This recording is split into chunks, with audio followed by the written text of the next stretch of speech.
I have cerebral palsy, left side hemiplegia, so I was completely ambulatory, didn't use canes or anything to help me walk from the age of 4 to 16. And then I started needing a cane to walk because I was waiting for hip surgery, and I didn't get the hip surgery until I was like 2 months before I was 18. And that's when I landed up in needing to use a power wheelchair as well as a backwards walker to keep me moving and keep me walking short distances. So yeah, I went from being ambulatory to then being pretty much wheelchair dependent. And so I don't know anything about cerebral palsy, but will your needs change over time or will they be stable from now on? So it's different for everyone. They say cerebral palsy is not a degenerative disease, but it can be for some people. Just the effects of the cerebral palsy on our bodies take a toll over time. So essentially, because I have spastic cerebral palsy, my muscles are in a constant state of tension, which then makes it harder to move. And then you kind of add the complications from surgeries and that kind of thing. So, and of course, our healthcare system. So basically, with CP, you kind of have to keep moving. And if you get a period of time where you can't move like you used to be able to, it's really hard to try and get that back. So, like, you always have to kind of keep working at it. And if you don't, you'll kind of lose it. And then, so yeah, if that makes sense. Yeah, and how have you found the it seems like if you're having to constantly be doing work to keep your body working and to stay active, how, is that time consuming, or have you sort of figured out how to manage that where you're able to do stuff for a part of the day and go on and do other stuff that you enjoy doing? Yeah, so I manage it. I do exercises every day.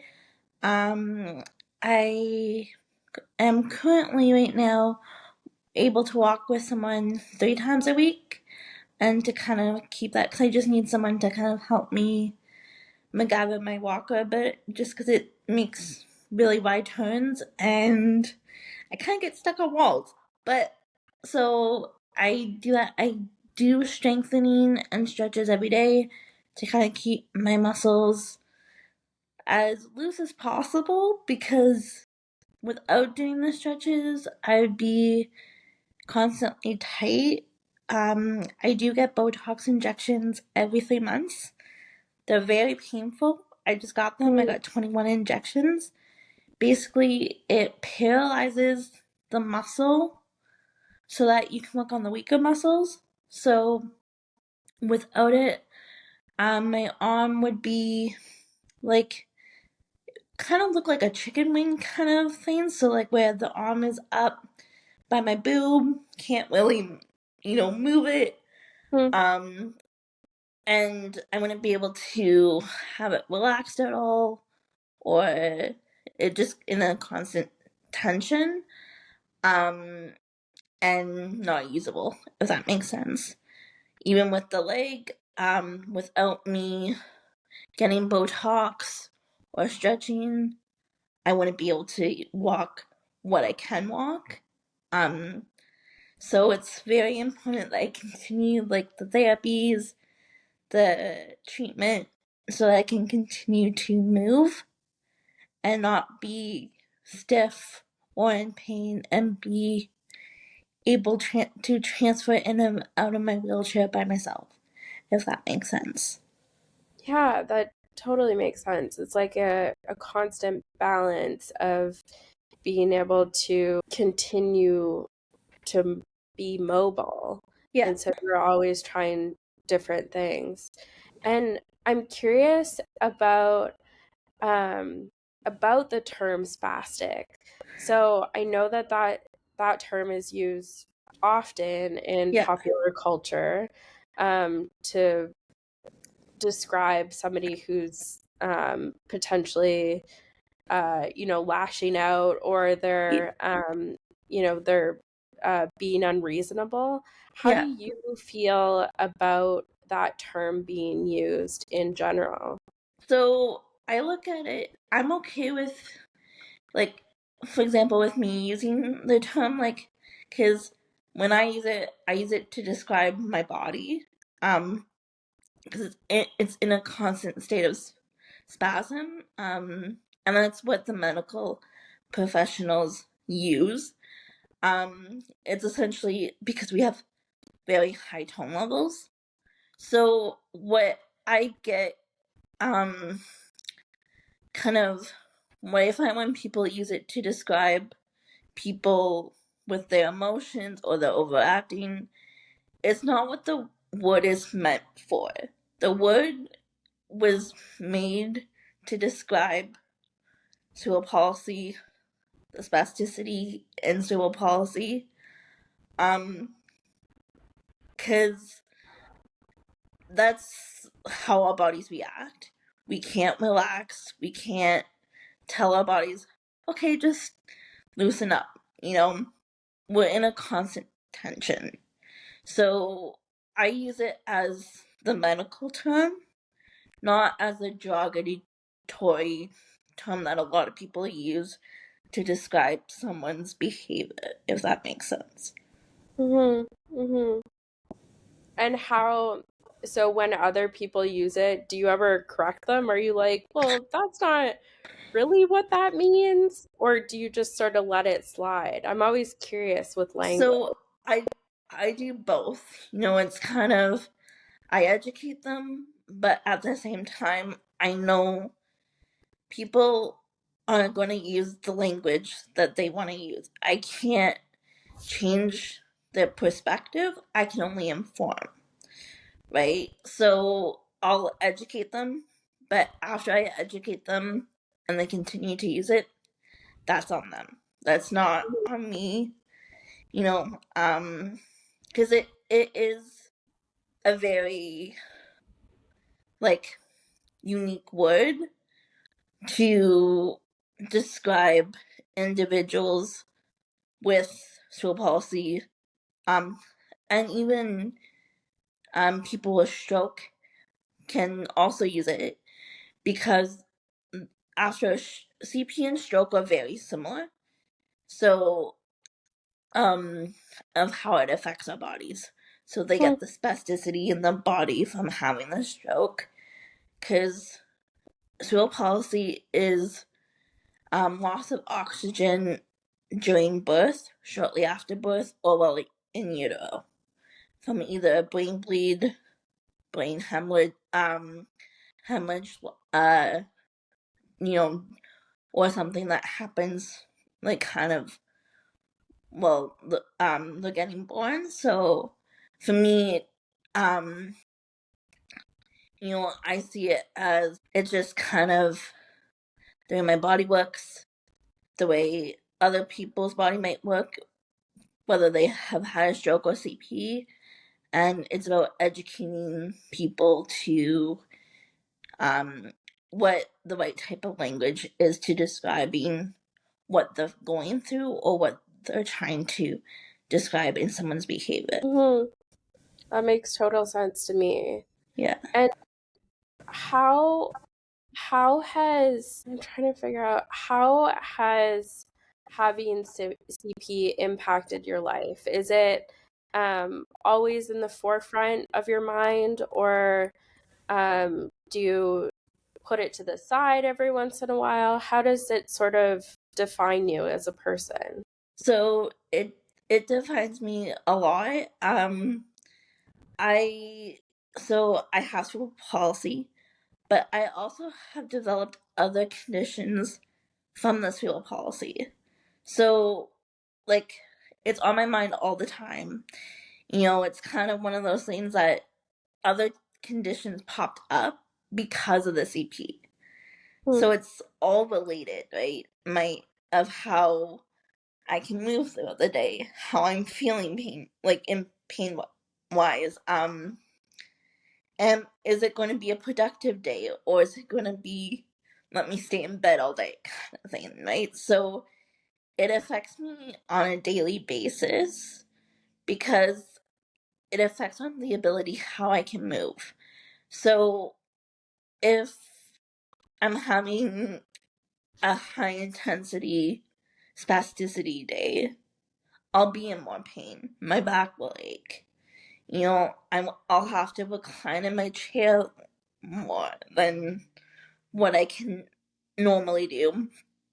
Um, I'll have to kind of revisit how I can do exercises throughout the day, right? Because if I'm in that constant state of tension, it's harder to move and perform those tasks and of daily living and even exercises, and just even like with working, right? So it's kind of I take one day at a time and let my body tell me how it's feeling and what I need to do more of in order to be successful throughout the day. And how has that been over time, sort of knowing, okay, I have these limitations and I need to honor those? Has it, has it been easy to accept or has it been a bit more difficult? So it's been very challenging. Specifically when I went from being able to walk without anything to then needing a cane, wheelchair, walker. I had to come to the terms of I can no longer walk all day long, and be pain free and have the energy to complete the day. It was kind of really taking a step back and realizing my disability has changed. I need to accommodate that so I can be successful. Um, I I was in high school and I got up to go to the bathroom and I yelled for my educational assistant because I could no longer move my legs. Mm, So it was kind of when that happened, I was like, what's going on? And it literally was I blew my hip out so bad because I was waiting for hip surgery that my hip was completely done. So I couldn't move the leg, I couldn't do anything. And then that's when I went into having to use the wheelchair, use the cane, because I couldn't move my limbs the way I used to, if that makes sense. huge transition. Wow. Yeah. I can imagine that would be like shocking at times. It was, but once I discovered the power wheelchair, that was a game changer. Like it was like, oh, I can go back to the mall. I can go to classes by myself. I don't have to get someone to push me. Like, I can go do my errands. I can go do my doctor's appointments. Like, it was a sense of freedom. And I recently just got a new power wheelchair, and I was able to get what's called elevation.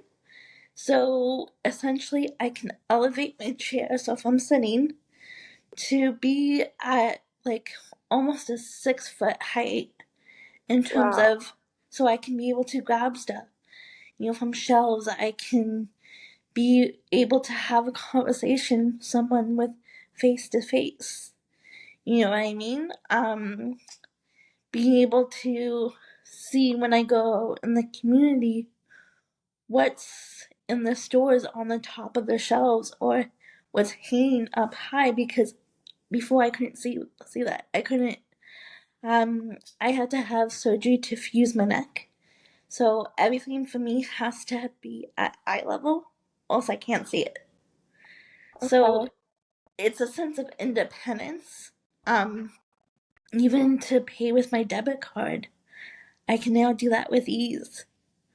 You know, But unfortunately, our government here in Canada does not cover it. They see it as a luxury function, even though it's, I find, very beneficial and that, but they see it as someone can be with me 24/7 to help me get the things that I can't reach.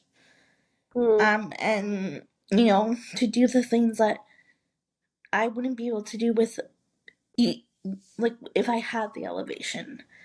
So they just say, oh, you can hire someone and be with you 24/7. That's not logistically possible. We live in a world that's not accessibility friendly. If you go out into the community, even for grocery shopping, the cashier is at a standing height. It's not at a wheelchair. Hey, I like to go pay. So it's stuff like that that makes a big difference, even when trying to get a job. Because when you go for any job, I was applying for to work in like office administration. I was told, oh well, we have a fax machine. You won't be able to reach it, so we're not gonna hire you, right? Like, so Yikes. it's Yeah. kind of, it allows me to now apply for more jobs and showcase that even though I'm in a wheelchair, I can make the accommodations um more accessible to the employer because of my new wheelchair. So I'm more employable now than I was before. Wow. So, and it's stuff like that where people wouldn't think that having elevation on your wheelchair would make such a big difference. And it's made you hugely independent. Yeah. How do you find that, like, getting around in your city is for in terms of, curbs and stuff? Honestly, it's really challenging. So like I live on a really big hill. So my last wheelchair, I was told my wheelchair was not meant for hills. And I'm like, what do you mean it's not meant for hills? They're like, your wheelchair's not meant for hills. Okay. So when I went to go get my new wheelchair, I was like, okay, what wheelchair is gonna be good on hills? And they said the Primaville M5. I'm like, okay, I'll get that one. But in my city, the sidewalks suck. There's cracks, there's, divots, there's, like holes missing in the sidewalk. It's not wheelchair friendly. Even if someone was blind, it'd be very challenging for them to navigate because it's not, a smooth surface and it constantly is changing throughout, like when you walk or wheel, like you if I tried to walk on, if I would try to drive, I could be half elevated on one side with one of my wheels and dropped on the other, so it's Hmm. not like level. So with someone that's visually impaired, that would also make it very challenging because you could be feeling, but then when you go a step, right, you don't necessarily can see that there's a gigantic hole in the sidewalk. So, whereas, and that, so that poses a problem. So, I a lot of times like drive really close to the sidewalk, Mm-mm. on the road, which is not the safest option, but in order to kind of make it work, I You have to, I mean, you just have to make do with what you're yeah. given, right?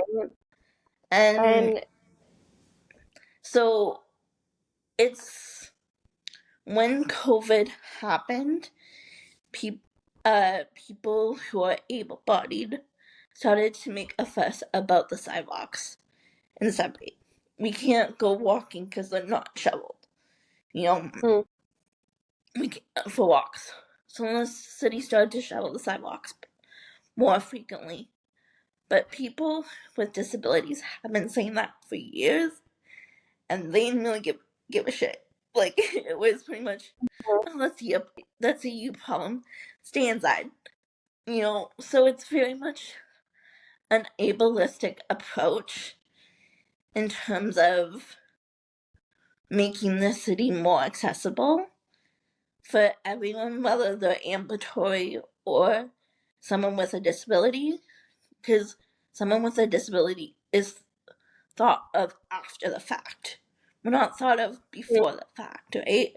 Our needs are always come after the someone who is non-disabled, right? So the city made it a priority when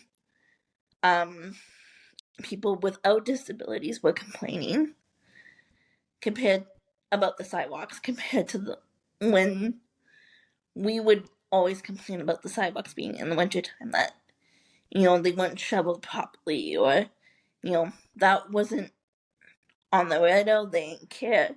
So I find that kind of interesting when cities will take action when someone without a disability makes a big stink about it, compared to when someone with a disability advises them of the issue. Yeah, and I think it's also interesting, like the just the fact that CERB was like the this great financial program that the government put in, and it it paid way more a month than people on disability have ever gotten.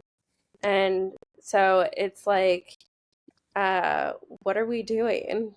Like Yeah, it's just I still it's make a so big fuss. obvious. Like, I still make a big fuss about that because you cannot tell me that someone without a disability needs $2,000 to survive, but someone with a disability who has accommodations that they need to make in order to function daily, whether that's purchasing medication, buying equipment, we get like less than half of that. Hmm. So it's very interesting how the government professionals see us as an individual compared to the rest of the population. You know, we're thought of as the after effect. We don't really matter. Our lives don't matter. Our quality of life doesn't matter.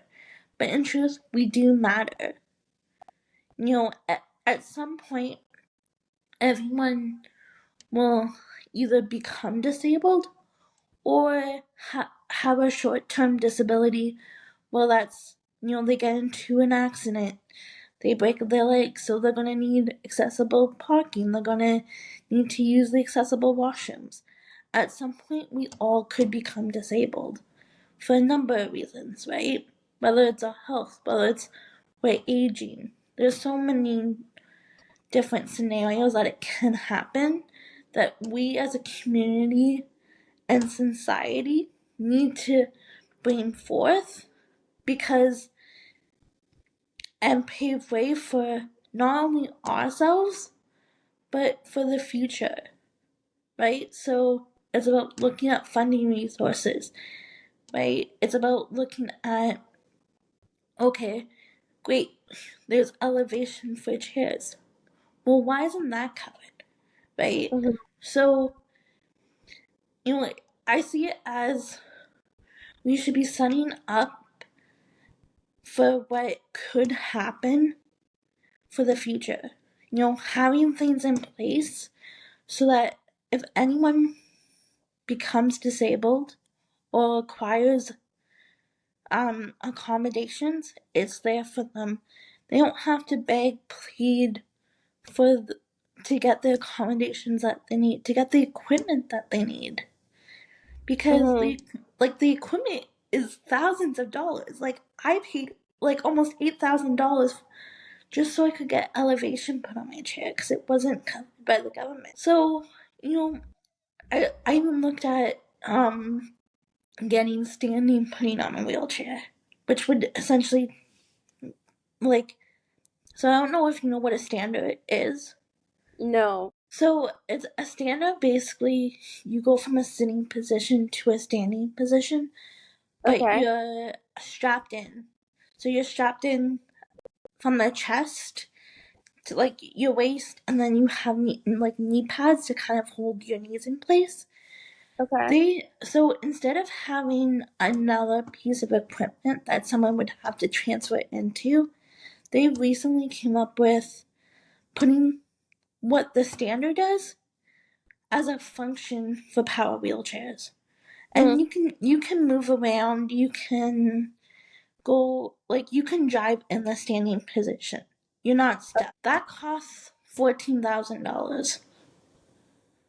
So it's extremely expensive, but I found out through the Next Gen program, because that's what my project was on, that they are covering it for kids. Uh, So the government is covering the standing function for kids, but it's not covering once you turn 18. What's the difference between me being 27 and a 17-year-old? None.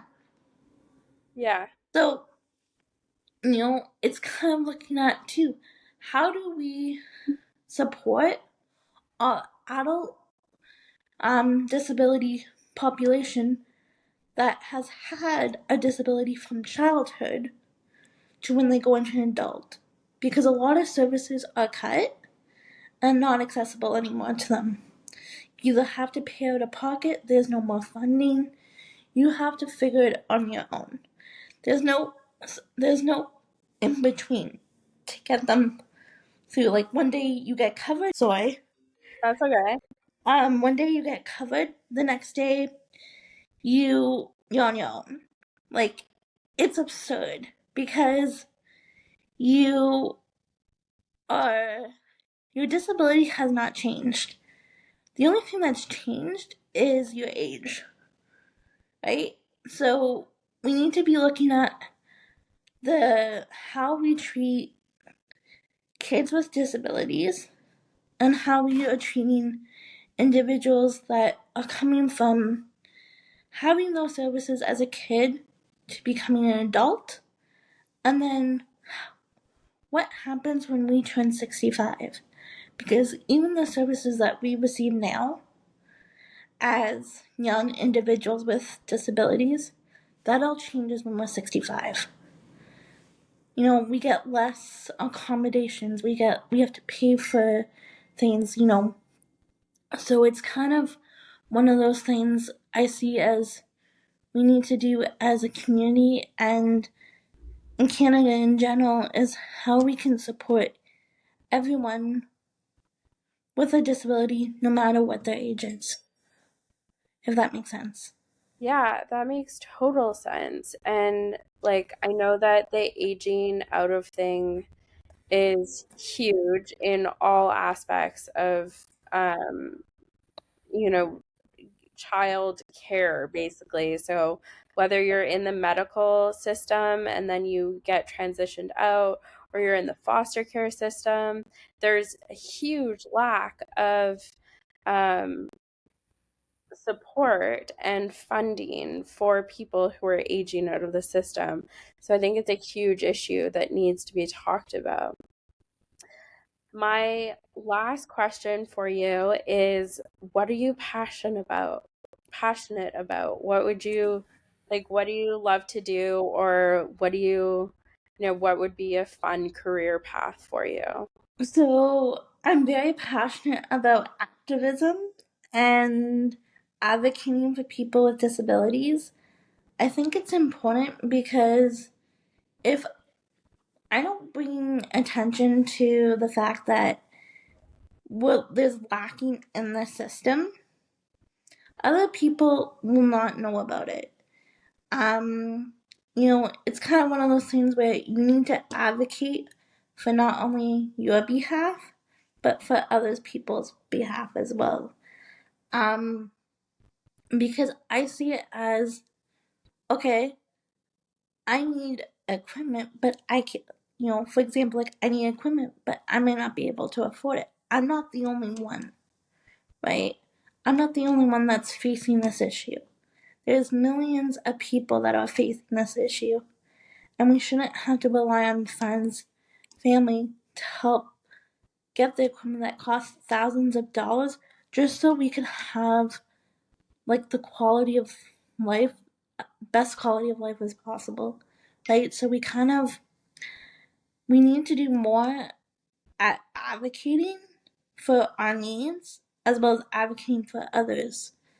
Um, if that makes sense. It does. And it's a great career path because there's a million of us that need help. So I think that people, at least you have to have hope. And so I hope that people are starting to pay more attention and that it's becoming the forefront of people's conversations because it's about bloody time.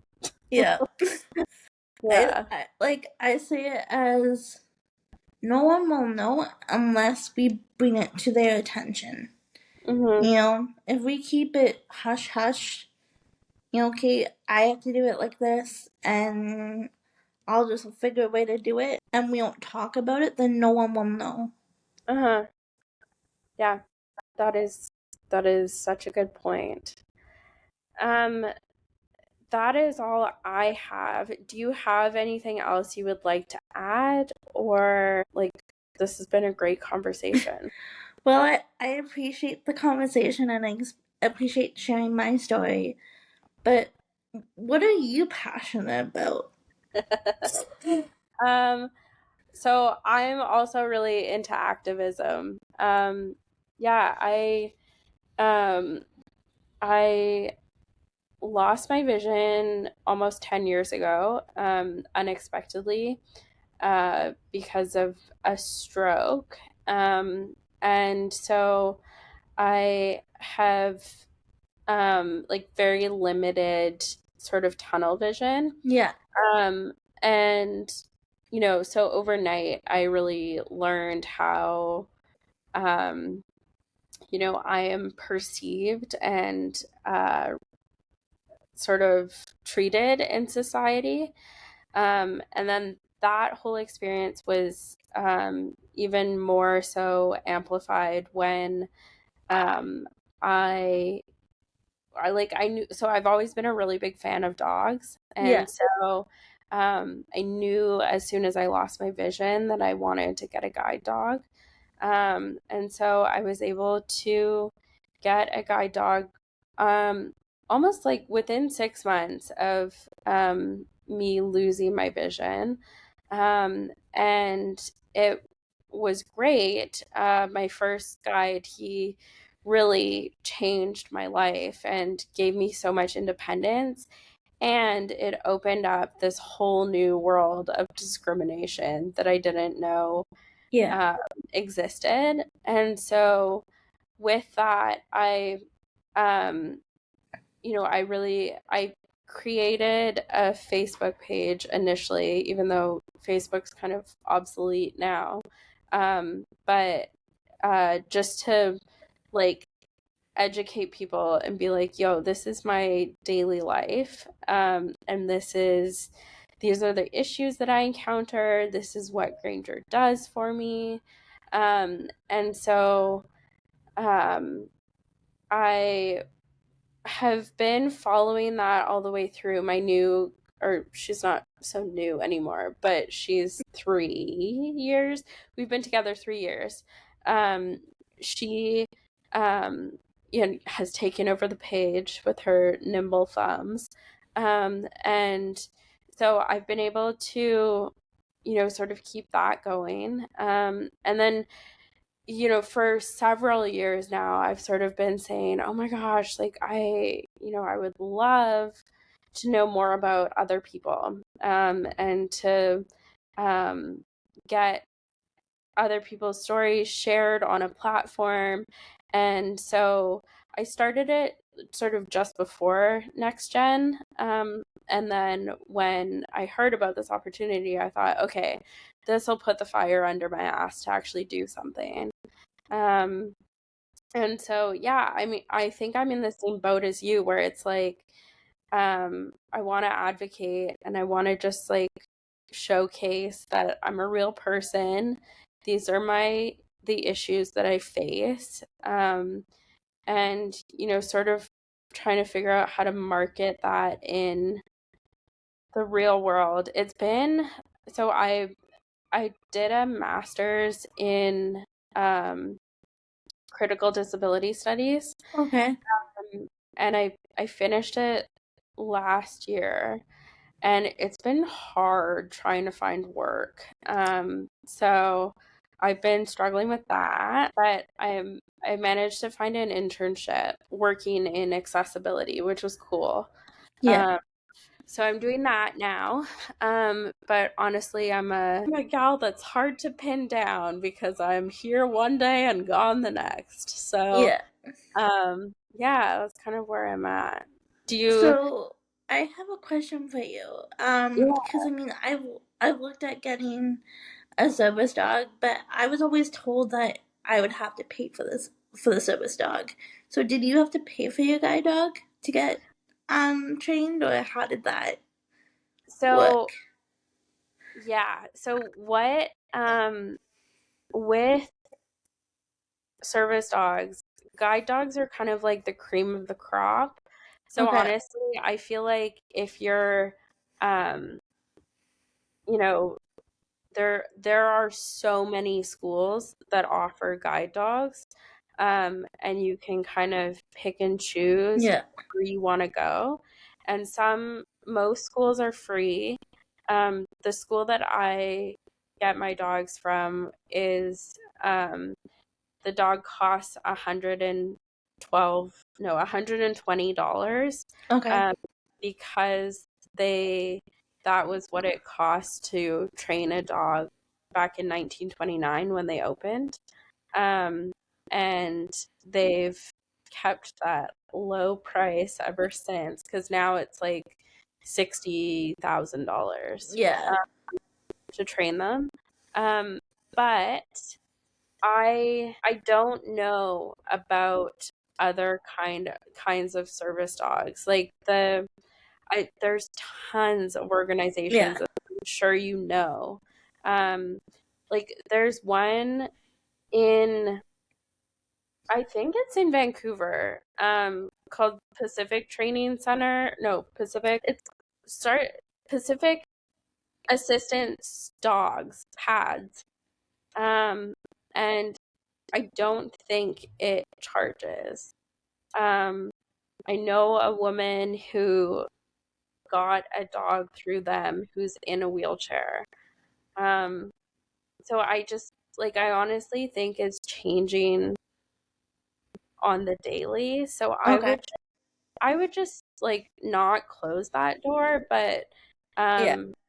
be smart about it. And I don't know how your ability to travel is. But yeah, I mean Yeah. it's a hard one. Well, I mean Ontario of all places should have options. Yeah. And I mean, it's kind of one of those things where, like, if you use a wheelchair, any mobility device, going on planes right now is very, like, Oh God, yeah. sketchy. You're taking a very big risk in terms of traveling. So I see it like, I would love to travel. I would love to stay in my chair and not have the chair go down the cargo pit and get damaged. Because our mobility aid is an extension of us. It's this. I see it as the same as, you know as it would be like putting on clothing. What I mean? Like, it's part of me. It's who I am.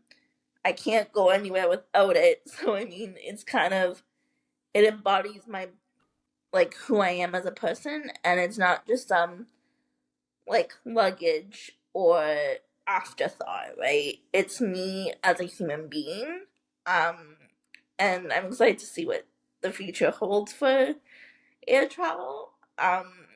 But no, like, I so just as a um like a image description of what I look like, so that you can kind of, I have shoulder length hair that is brown, and I'm wearing a burgundy uh tank top, and I'm sitting in my living room in my power wheelchair, and my power wheelchair is light teal. Okay, awesome. So I just think, yeah, I with that whole travel thing, I like they can put bloody horses on planes. They yeah, can like they can move seats. They just won't. I think is absolutely ridiculous.